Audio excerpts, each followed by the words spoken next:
Hello बच्चों, आज हम पढ़ेंगे क्लास 10th की जो साइंस का जो चैप्टर या अध्याय है विद्युत धारा। आज उसको हम डिस्कस करेंगे और ये हमारा पार्ट नंबर फर्स्ट है।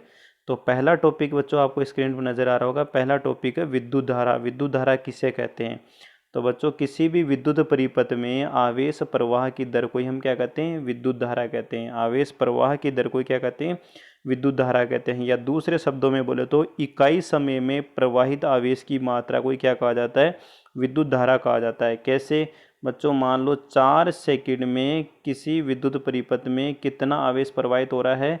20 कूलाम आवेश प्रवाहित हो रहा है। अब आपसे पूछा जाएगा तो धारा कैसे निकालते हैं? बच्चों जितना आवेश दिया है उसके अंदर समय का भाग दे दो, तो आपके पास में कितना आ गया? 5। ऊपर है आपका आवेश कूलाम, नीचे आपका समय, तो कूलाम पर सेकंड, और इसी को हम बोलते हैं एम्पियर। आपने देखा होगा विद्युत धारा को किस में मापते हैं? एम्पियर में। इसका मतलब यहाँ क्या पता लगा बच्चों आपको? ये जो 5 एम्पियर आया ना, ये विद्युत धारा का मान है। और विद्युत धारा की भी परिभाषा मैंने क्या बताई? इकाई समय में प्रवाहित आवेश की मात्रा। तो यहाँ पर बच्चों आपको एक चीज़ ध्यान रखना, 1 सेकंड में कितना आवेश प्रवाहित हुआ है? 5 कूलाम। तो हमारे पास समय कितना था? 4 सेकंड। तो 4 सेकंड में कितना आवेश प्रवाहित होगा? 20 कूलाम। आ गया ना वापिस 20 कूलाम। तो परिभाषाएं आप दो प्रकार से याद रख सकते हो कि किसी भी विद्युत परिपथ में आवेश प्रवाह की दर को विद्युत धारा कहते हैं, या किसी विद्युत परिपथ में इकाई समय में प्रवाहित आवेश की मात्रा को बच्चों हम क्या कहते हैं? विद्युत धारा कहते हैं। अब विद्युत धारा का जो आपको फॉर्मूला याद रखना वो क्या होता है? विद्युत धारा बराबर आवेश बटे समय। आवेश को हमने किससे डिनोट किया है? Q से। समय को किससे प्रदर्शित किया है? T से। तो विद्युत धारा I बराबर क्या होता है बच्चों? आवेश बटे समय। ठीक है। और यहाँ पे Q आवेश हो ही गया, T समय जो सेकंड में होता है। आवेश को हमेशा किस में मापते हैं? कूलाम में। बच्चों आवेश को किस में मापते हैं? हमेशा कूलाम में। और समय को किस में मापते हैं? सेकंड में। यहाँ पे ये ऐसा मात्रक लेते हैं, स्टैंडर्ड मात्रक लेते हैं। ठीक है बच्चों। अब ऐसे हो गया, आपने देखा होगा जब आवेश आपका गुजरता है तो आवेश जनरली हम देखते हैं चालक में क्या होता है? इलेक्ट्रॉन प्रवाहित होते हैं। इलेक्ट्रॉन प्रवाह की वजह से ही चालक में विद्युत धारा का प्रवाह होता है। ठीक है बच्चों। तो मान लो आपने बोल दिया कि मेरे पास में किसी चालक से कितने इलेक्ट्रॉन प्रवाहित हो रहे हैं T सेकंड में। तो हमने कह दिया कि T सेकंड में N इलेक्ट्रॉन प्रवाहित हो रहे हैं, और एक इलेक्ट्रॉन पे जो आवेश होता है बच्चों होता है E। तो T सेकंड में कितना आवेश प्रवाहित हो गया? N। बच्चों दोबारा से मैं रिपीट कर देता हूँ। मान लो मेरे पास में एक समय दिया हुआ है T सेकंड। T सेकंड का मतलब 10 सेकंड भी हो सकती है, 20 सेकंड भी हो सकती है, 30 सेकंड भी हो सकती है। उसमें मेरे पास में कितने इलेक्ट्रॉन प्रवाहित हुए? N electron. ये तो इलेक्ट्रॉनों की संख्या है, लेकिन आवेश कितना प्रवाहित हुआ? तो एक इलेक्ट्रॉन पर आवेश होता है E। तो बच्चों कितना आवेश आ गया? N आवेश। इसका मतलब Q बराबर कितना हो गया हमारे पास में? N।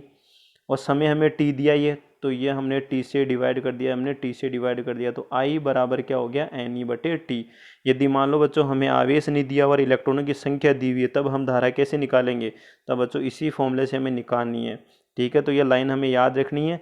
यदि किसी विद्युत परिपथ में T समय में N इलेक्ट्रॉन गुजरते हैं तो आवेश बराबर कैसे निकालेंगे? NE। Q बराबर क्या होगा बच्चों?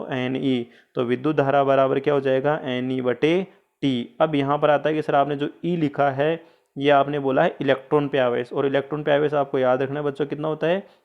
1.6 इंटू 10 की पावर -19 कूलाम। बच्चों एक इलेक्ट्रॉन पे कितना आवेश होता है?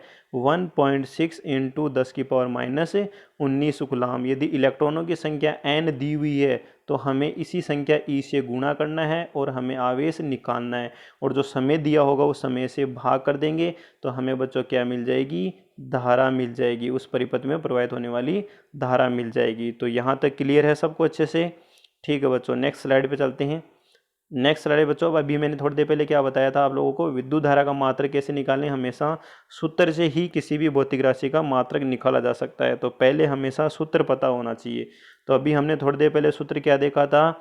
विद्युत धारा बराबर आवेश बटे समय। आवेश बटे समय। और आवेश को किस में मापा था हमने? कूलाम में। आवेश को किस में मापते बच्चों? कूलाम में। और समय को किस में मापते हैं? सेकंड में।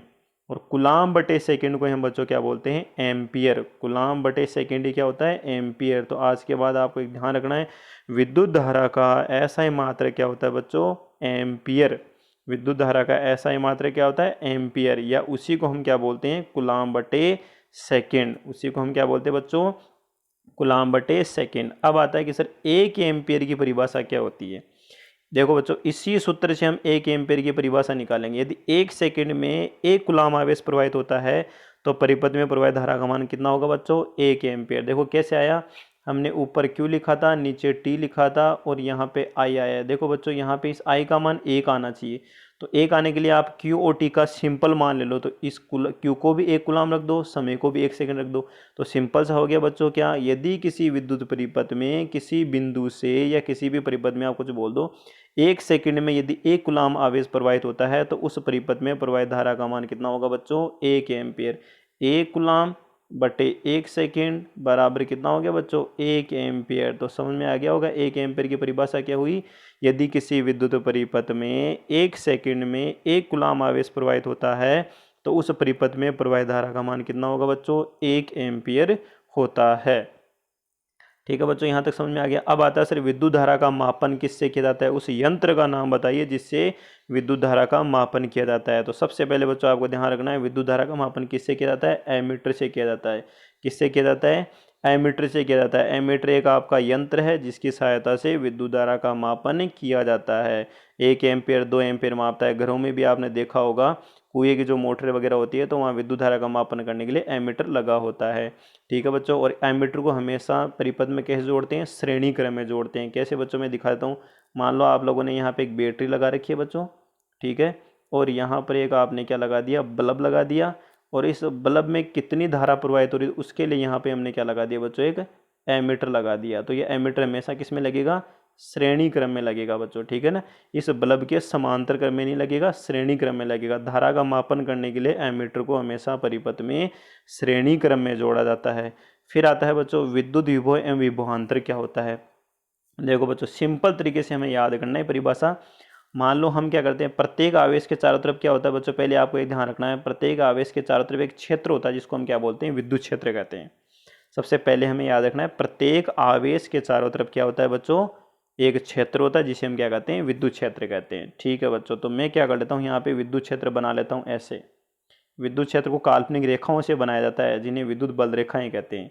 विद्युत क्षेत्र को बच्चों किससे बनाते हैं, हम किससे दर्शाते हैं, काल्पनिक रेखाओं से बनाते हैं जिन्हें हम क्या कहते हैं, विद्युत बल रेखाएं या विद्युत क्षेत्र रेखाएं कहते हैं। इतना समझ में आ गया कि सर प्रत्येक आवेश के चारों तरफ एक क्षेत्र होता है जिसे विद्युत क्षेत्र कहते हैं, और विद्युत क्षेत्र को एक काल्पनिक रेखाओं से दर्शाया जाता है जिसे हम विद्युत बल रेखाएं या विद्युत क्षेत्र रेखाएं कहते हैं। ठीक है बच्चों, अब मैं क्या करता हूँ बच्चों, इस विद्युत क्षेत्र में एक धनावेश ले लेता हूँ और उसका मान ले लेता हूँ 1 कूलाम।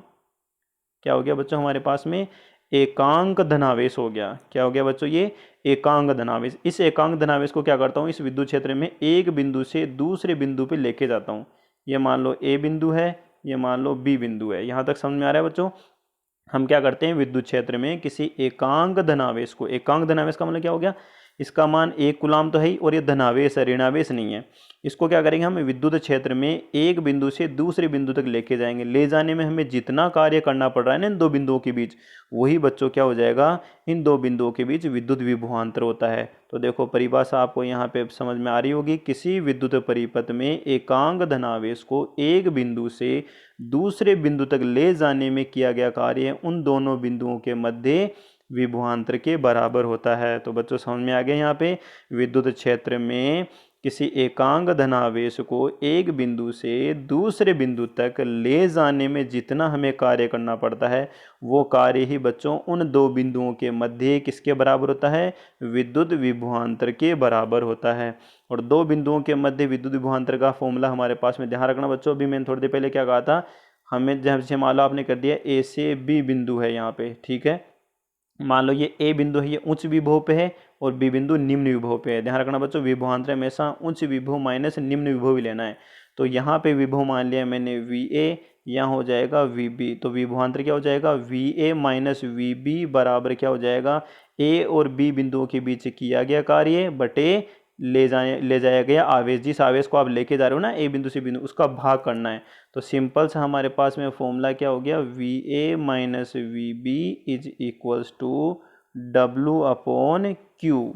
ठीक है बच्चों, यहाँ तक समझ में आ गया होगा कि विद्युत विभवांतर की परिभाषा क्या होती है। विद्युत क्षेत्र में एकांक धनावेश को एक बिंदु से दूसरे बिंदु तक ले जाने में किया गया कार्य उन दोनों बिंदुओं के मध्य विद्युत विभवांतर के बराबर होता है। और फॉर्मूला क्या हो गया, विद्युत विभवांतर बराबर किया गया कार्य बटे आवेश। ठीक है बच्चों, यहाँ तक समझ में आ गया।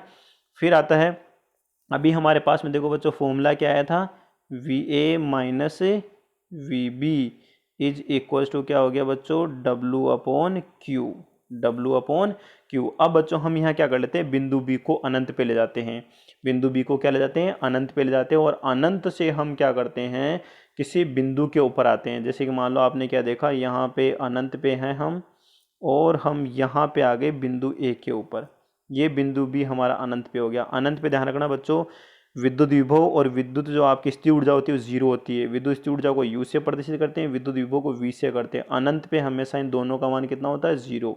अनंत पे विद्युत विभव और विद्युत स्थिर ऊर्जा दोनों का मान कितना होता है बच्चों, जीरो होता है। इसका मतलब जैसे हम उस आवेश को अनंत से विद्युत क्षेत्र में किसी बिंदु तक लेके आएंगे, देखो बच्चों यहाँ तो विभव जीरो है, तो जैसे ही आपने वीबी को अनंत पे ले लिया तो यहाँ तो विभव जीरो हो गया, तो जीरो हो गया। तो बच्चों अब समझ में आ गया होगा, यहाँ पे अंतर नहीं आ रहा, देखो यहाँ पे आ रहा है वी ए माइनस जीरो, इसका मतलब किसी बिंदु पे विभव आ गया। ये क्या आ गया बच्चों, किसी बिंदु विभव आ गया। अब विद्युत विभव की परिभाषा हम कैसे याद रखेंगे, कि हम क्या करेंगे, जैसे अभी हमने फॉर्मूला निकाला था V A minus V B is equal to W upon Q. V A अनंत का मान कितना होता है, जीरो। देखो बच्चों यहाँ पे लिखा हुआ है अनंत पर विद्युत विभव का मान कितना माना जाता है, शून्य। तो हमारे पास फॉर्मूला क्या आ गया, वी ए बराबर W upon Q, V A बराबर W upon Q. V A का मतलब क्या हो गया, किसी एक बिंदु पर, किसी ए बिंदु के ऊपर विद्युत विभव। अब ये अंतर नहीं रहा, अंतर में पहले क्या था, V A minus V B था। तो अंतर के लिए हमने क्या किया था, विद्युत आवेश को विद्युत क्षेत्र में ही एक बिंदु से दूसरे बिंदु तक गति करवाया था। अब विद्युत विभव की परिभाषा देखने तो हम क्या करें, आवेश को कहाँ से ला रहे हैं, अनंत से लेके आ रहे हैं विद्युत क्षेत्र में किसी बिंदु तक। तब जो कार्य करना पड़ा है ना वो क्या हो गया, उस बिंदु पर विद्युत विभव के बराबर हो गया। तो विद्युत विभव की परिभाषा क्या हो गई, एकांक धनावेश को अनंत से विद्युत क्षेत्र में किसी बिंदु तक लाने में किया गया कार्य बच्चों क्या कहलाता है, विद्युत विभव। ये परिभाषा नोट डाउन करना। विद्युत विभवांतर के लिए तो क्या करते हैं बच्चों, एकांक धनावेश को विद्युत क्षेत्र में एक बिंदु से दूसरे बिंदु तक गति कराते हैं। और विद्युत विभव की परिभाषा के लिए क्या करेंगे हम, एकांक धनावेश को अनंत से विद्युत क्षेत्र में किसी बिंदु तक लाने में किया गया कार्य क्या होएगा, विद्युत विभव होगा। और विद्युत विभव V बराबर हम इस बार क्या लिखेंगे, ओनली डब्ल्यू अपॉन क्यू। दोनों का फॉर्मूला सेम ही रहेगा, बस यहाँ पे अंतर होता है और विभव में यहाँ पे अंतर नहीं होता, ओनली कि एक बिंदु पे विभव होता है।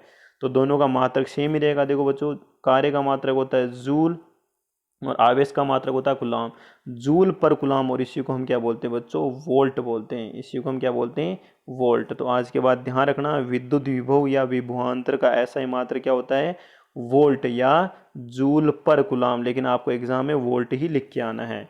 तो बच्चों यहाँ तक समझ में आ गया, विद्युत विभव तथा विद्युत विभवांतर का ऐसा ही मात्रक क्या होता है, वोल्ट। क्या होता है बच्चों, वोल्ट। और दोनों की परिभाषाओं में कन्फ्यूजन नहीं रहना चाहिए। विद्युत विभवांतर के लिए हम आवेश को विद्युत क्षेत्र में ही एक बिंदु से दूसरे बिंदु तक गति कराते हैं, और विद्युत विभव की परिभाषा के लिए हम क्या करते हैं, एकांक धनावेश को अनंत से लेके आते हैं विद्युत क्षेत्र में। ठीक है बच्चों। अब आता है कि सर विद्युत विभव का मापन कौन से यंत्र से किया जाता है। तो बच्चों ध्यान रखना है, विद्युत विभव को मापने के लिए हम क्या काम लेते हैं, वोल्ट मीटर। क्या काम लेते हैं, वोल्ट मीटर। अभी मैंने थोड़ी देर पहले क्या बताया था, घरों में जो कुएं की मोटरें होती है उसके साथ में एमीटर के साथ साथ एक वोल्ट मीटर भी लगा होता है जो वोल्टेज डिनोट करता है। हमारे घरों में जो वोल्टेज सप्लाई आती है वो 220 से 230 वोल्ट सप्लाई होती है, ऐसी देख लेना आप कभी। ठीक है। तो वो वोल्ट मीटर जो ये वोल्टेज माप रहा है ना वो क्या है, वोल्ट मीटर है। और वोल्ट मीटर को हमेशा परिपथ में कैसे लगाते हैं बच्चों, समांतर क्रम में लगाते हैं। कैसे लगाएंगे, मान लो हमारे पास में ये प्रत्यावर्ती धारा आ रही है, ठीक है ना, और यहाँ पर आपने कोई बल्ब लगा रखा है। अब इस बल्ब को कितना पोटेंस, कितना आपको विभव मिल रहा है उसको मापने के लिए हम क्या करेंगे, इसके समांतर क्रम में वोल्ट मीटर लगाएंगे। बच्चों इसके समांतर क्रम में क्या लगाएंगे, वोल्ट मीटर लगा देंगे। इसके समांतर क्रम में क्या लगाएंगे हम, वोल्ट मीटर। तो आपने क्या देखा, विभवांतर को मापने के लिए क्या काम लेते हैं, वोल्ट मीटर। और वोल्ट मीटर को हमेशा किस में लगाते हैं, विद्युत परिपथ में, समांतर क्रम में। विद्युत धारा के मापन के लिए क्या काम में लेते हैं, एमीटर। और एमीटर को हमेशा किस में लगाते हैं, परिपथ में, श्रेणी क्रम में। ठीक है बच्चों, यहाँ तक समझ में आ गया। चलो नेक्स्ट स्लाइड पे चलते हैं। ये बच्चों आपके लिए इंपॉर्टेंट नोट है, इसको याद रखना। इसको मैं बहुत अच्छी तरह समझाऊंगा, अच्छे से समझना। विद्युत विभव किसी आवेशित वस्तु के विद्युत प्रवाह की दिशा बताती है। बिल्कुल बच्चों एक चीज ध्यान रखना, जो विद्युत विभव होता है ना, आवेश का प्रवाह किस दिशा में हो रहा है उसको ये डिनोट करता है। जैसे बैटरी देखी होगी, अभी मैं पूरा एग्जाम्पल देखिए तो कहूँगा कि आवेश प्रवाह की दिशा को कैसे बताता है। नेक्स्ट लाइन देखो क्या है, यदि दो आवेशित वस्तुओं को एक दूसरे के संपर्क में रखा जाए तो धनात्मक आवेश हमेशा उच्च विभव से कम विभव वाली वस्तु की ओर प्रवाहित होता है। यदि दोनों वस्तुओं के मध्य विभवांतर शून्य है तो धारा प्रवाह नहीं होता है या धारा प्रवाह नहीं हो रहा होता है। देखो बच्चों, एक चीज़ ध्यान रखना, मान लो हम एक बैटरी ले लेते हैं, ठीक है बच्चों, ये बैटरी का धनात्मक टर्मिनल है, ये ऋणात्मक टर्मिनल है, और यहाँ पर हम क्या कर लेते हैं, कोई चालक ले लेते हैं, कोई तार ले लेते हैं, कोई चालक तार, ठीक है। अब आपने क्या देखा होगा, कभी कभार धारा हमेशा बैटरी के धन सिरे से निकलते हुए चालक में होते हुए वापस ऋण टर्मिनल की तरफ आती है। यहाँ तक समझ में आए? इसका मतलब है धारा सदैव क्या रहेगी बच्चों, ध्यान रखना, यहाँ धन टर्मिनल से निकलेगी और ऋण टर्मिनल की तरफ जाएगी, जबकि चालक में जो इलेक्ट्रॉन होते हैं बच्चों क्या होते हैं, आपके धारा की विपरीत दिशा में प्रवाहित होते हैं, धारा की विपरीत दिशा में प्रवाहित होते हैं। इसका मतलब इलेक्ट्रॉन तो क्या हो रहे हैं, ध्यान रखना बच्चों, ये रहा ऊंची विभव, ये रहा आपका निम्न विभव, तो इलेक्ट्रॉन तो हमेशा, जो ऋणावेश है वो तो हमेशा निम्न विभव से उच्च विभव की ओर प्रवाहित होता है, और जो आपका धनावेश होता है, धनावेश का मतलब जैसे प्रोटॉन, प्रोटॉन हमेशा क्या होते हैं, उच्च विभव से हमेशा किसकी तरफ प्रवाहित होते हैं, निम्न विभव की ओर। बच्चों क्या याद रखना है, धनावेश हमेशा किधर से किधर होता है, उच्च विभव से निम्न विभव की ओर प्रवाहित होता है, और जो ऋणावेश होता है बच्चों को ध्यान रखना, निम्न विभव से उच्च विभव की ओर प्रवाहित होता है। इसलिए आपने देखा होगा किसी भी चालक में विद्युत धारा की दिशा सदैव इलेक्ट्रॉनों के प्रवाह की विपरीत दिशा में होती है। किधर होती है बच्चों, इलेक्ट्रॉनों के प्रवाह की विपरीत दिशा में। इसका मतलब ये चीज़ आपको अभी मैंने बताई थी, वो समझ में आ गई कि धनात्मक आवेश हमेशा उच्च विभव से निम्न विभव या कम विभव वाली वस्तु की ओर प्रवाहित होता है। अगर विभवांतरी शून्य हो गया बच्चों, मान लो विभवांतर का मतलब दो बिंदुओं के बीच कोई विभव का अंतर नहीं है, यहाँ भी 5 वोल्ट हो गया और यहाँ भी 5 वोल्ट हो गया, अब कोई धारा प्रवाहित नहीं होगी बच्चों, ध्यान रखना, आवेश का प्रवाह ही नहीं होगा, क्योंकि आवेश प्रवाह के लिए विभवांतर का होना जरूरी है। उच्च विभव से निम्न विभव या निम्न विभव से उच्च विभव होना जरूरी है। जब विभव ही आपका यहाँ पे क्या हो गया, बराबर है, तो विभवांतर कितना हो गया बच्चों, 0, तो कोई धारा का प्रवाह नहीं होता। तो ध्यान रखना बच्चों, अगर आपको कोई विद्युत परिपथ दे दिया जाए और वहाँ पे दो बिंदु लिख दिया जाए, ये भी 5 वोल्ट पे है और ये भी यहाँ पे 5 वोल्ट पे है, और बोल दिया जाए कि इसमें से कितनी धारा या कितना आवेश प्रवाहित होगा, तो ध्यान रखना बच्चों, आवेश का प्रवाह कितना रहेगा, 0, तो धारा भी कितनी होगी, 0। तो यहाँ तक समझ में आ गया होगा। तो बच्चों आज के लिए इतना ही काफ़ी है। पार्ट नंबर 2 हम जल्दी लेके आने वाले हैं। इसी तरह से हमारे चैनल पर बने रहिए। यदि आप हमारे चैनल पर नए हैं तो चैनल को सब्सक्राइब कर ले और बेल आइकन को प्रेस कर ले, जिससे मैं जब भी कोई वीडियो अपलोड करूँ तो उसका नोटिफिकेशन सबसे पहले आपके पास पहुँच जाए। ठीक है बच्चों।